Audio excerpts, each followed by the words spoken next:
这一定是求生者的终极美梦了。前一秒绝望到只能等死，而下一秒，眼前竟然出现了一个铁皮的小屋。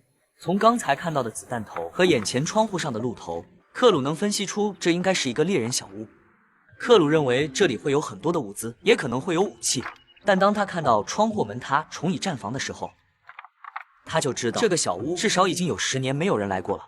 周围很安静，但是这里随时都有可能窜出来野生动物。不过克鲁也很满足，只要他把小屋修复，让他等待3天后的救援是不成问题的。如果被困在这里的是你，有一个铁皮小屋，只要你带2件装备，你会选择带什么呢？这个破旧的门窗毫无安全感可言，别说大型动物了，就算是来一只猴子，都有可能把门窗冲破。克鲁认为，第一重要的事情就是把门窗加固。首先就是窗户，幸运的是玻璃就在小屋下面。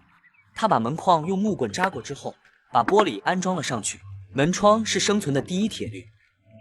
6米乘以2米的铁皮小屋，只要门装上，棕熊来了也得把牙磕碎。换你被困，你第一步会做啥？请在评论区口出你的答案。克鲁现在可没空瞎琢磨，他现在就是要尽可能把小屋做到最坚固，所有能看到和利用的东西全都固定在小屋上，这样才能保证最大的生存机会。克鲁本来是要徒步无人区，但是由于电子设备没有信号，导致他已经在这里迷路3天了。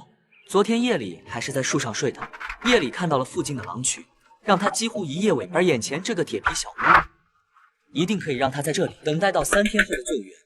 克鲁认为，野外求生的第一步不是点火，也不是找水，而是先要把死神关在门外。1块铁皮门等于防熊盾牌，2扇破窗等于索命通道。荒野法则第1条，你能活多久，取决于你封死漏洞的速度。当门窗封闭，屋内也打造好了简易的桌子和木床。下面就是第2重要的事情了，点火升温。克鲁之所以后点火，是因为这里的干木板不多。首先要保证小屋坚固的条件下，再考虑夜里保暖的问题，这就是求生的主要顺序。木板变床，门窗焊死。白天25摄氏度，夜里零下冻成狗。克鲁的炉火燃起的不是温暖，是活过今晚的续命符。现在外面就开始刮风了。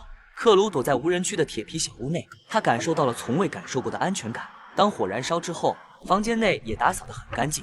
从窗外看，外面4处都会充满危险，随时都有可能窜出来野生动物。